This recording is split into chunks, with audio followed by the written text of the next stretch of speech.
Olá, meus queridos amigos, muito boa noite. Muito boa noite aí para todos vocês. Deus abençoe o coração de cada um. Quarta-feira, dia 22 de fevereiro, né? Nossa pílula noturna aqui do nosso querido Evangelho. Espero que vocês também tenham tido um ótimo dia, assim como nós mencionamos, né, na pílula de ontem à noite. E eu queria dar continuidade a responder algumas perguntas feitas por alguns companheiros nossos sobre questões assim muito importantes. Mas antes disso, gente, deixa eu pedir desculpas. Eu fiquei também tão feliz, né? Às vezes, sem querer, eu penso uma coisa e falo outra. Mas vocês que nos ouvem generosamente nos ajudam a corrigir o que tem que ser corrigido. Eu agradeço muito.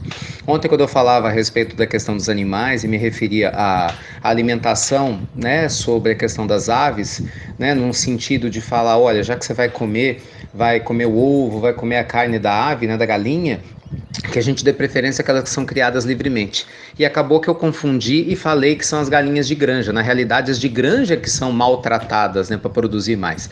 As criadas livremente, tecnicamente, têm o nome de ovos orgânicos, são as galinhas orgânicas. Essas sim, são criadas livremente, têm espaço para poder caminhar, né? Tem uma alimentação natural em que ela vive a vida dela de uma maneira saudável, nada induzido. Então, pelo menos tem mais equilíbrio com a natureza e respeito, né, à sua existência. Tá bom? Então, correção feita como eu prometi que ia fazer. Obrigado, gente.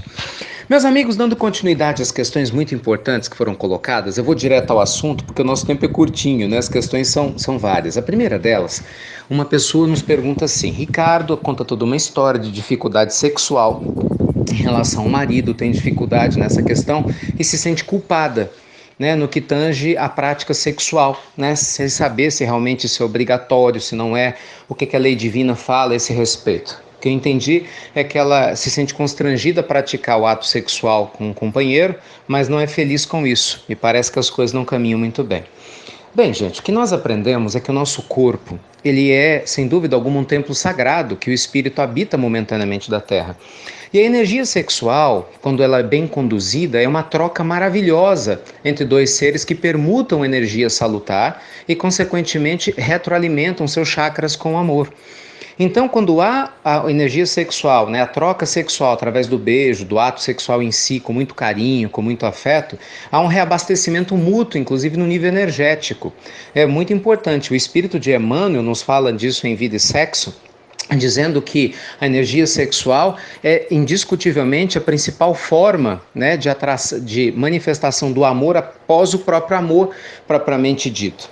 A gente vê o mentor Silas falando no livro Ação e Reação algo muito semelhante, né, como sendo energia sagrada. Agora, se no relacionamento em que você se sente inserido, isso vale para todos, não há essa troca sexual salutar, então alguma coisa está errada, mas o problema não é o sexo. Não é? Porque o sexo não é obrigatório para ninguém. Claro, nós temos pessoas que passam uma vida, uma encarnação inteira sem a prática sexual e são felizes, estão em equilíbrio. A questão não é o ato sexual em si, é como que se lida com esse processo todo. Então a questão é mais profunda. Então, claro que a sugestão para vocês que têm essa dificuldade da prática sexual é que você converse com seu companheiro, com a sua companheira. Eu sei que nem sempre isso é fácil, para muitos ainda é um assunto tabu, mas não pode, né, gente? Porque envolve a vida dois. Indiscutivelmente, quando essas conversas não acontecem no lar, abre-se brechas muito grandes para que o sexo seja buscado fora do relacionamento oficial, seja um namoro ou seja um casamento, acontecendo as traições. E aí não precisa nem falar, né? Onde há traição, normalmente há muitos problemas em vários níveis, afetivos, enganações, energias negativas, às vezes causadas pela dor que se acaba causando no outro, mentiras para sustentar essa traição, e definitivamente isso não combina com o amor, que é a proposta divina da prática sexual. Então é importante que haja uma harmonização daqueles que se amam, ou pelo menos que se respeitem, para que essa troca seja feita no mínimo com respeito, com carinho, né, em relação ao outro. Tá bom? Com certeza, meus amigos, o sexo é de Deus, senão a gente não estaria aqui, concorda?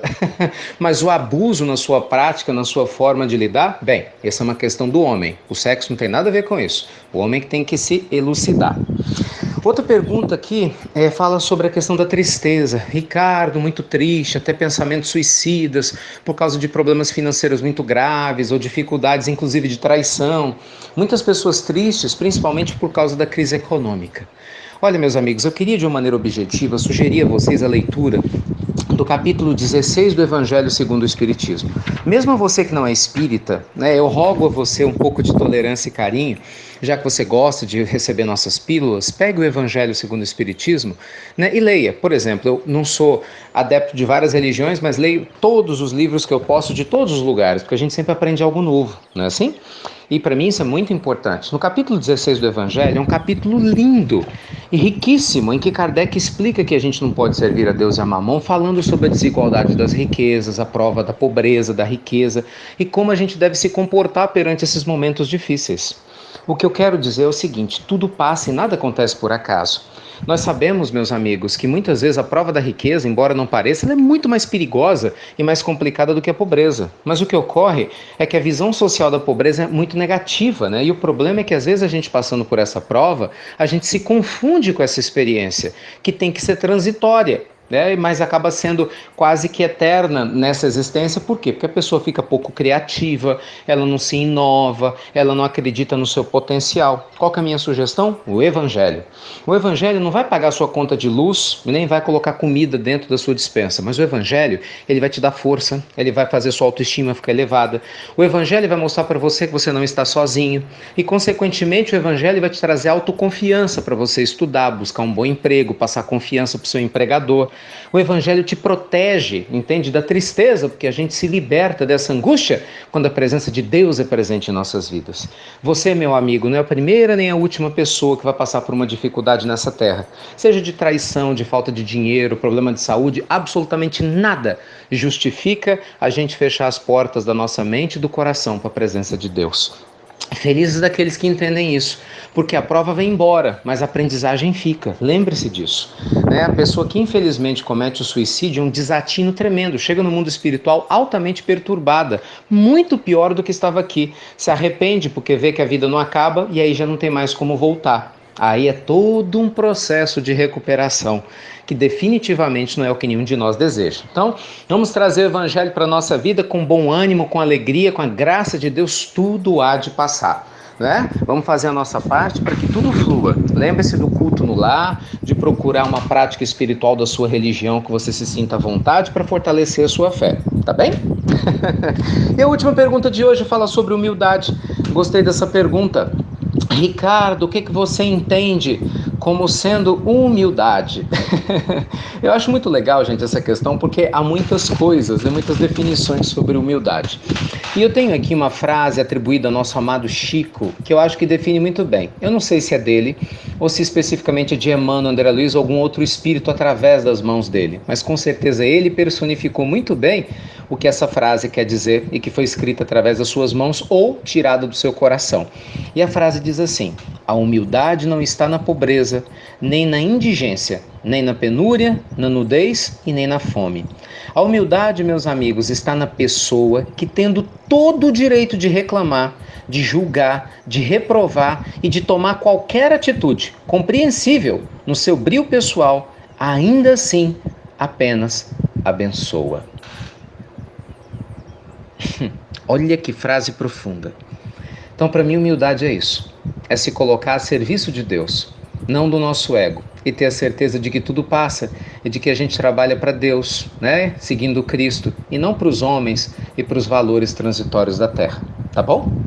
Que Jesus abençoe a todos vocês. Uma linda noite, muita luz e muita paz. Obrigado sempre por você compartilhar as pílulas do Evangelho. E lembre-se, Evangelho no lar, na sua casa. Não tem ninguém para fazer com você, faça sozinho. Mas mantenha a chama acesa da fé no seu coração. Porque com certeza você se iluminando vai estimular um monte de gente ao seu redor se iluminando também. Eu vou mandar na sequência, gente, uma mensagem linda que é atribuída a Mahatma Gandhi por escrito. Eu não posso atestar se realmente é ou não de Mahatma Gandhi, uma mensagem que está circulando pelo WhatsApp, mas pelo seu conteúdo vale a pena com certeza a gente ler, tá bom? Mesmo que não seja de Gandhi, com certeza ele merece o nosso carinho por tudo que ele representa para a história humana. Fiquem com Deus, meus amigos, e até breve, até muito breve.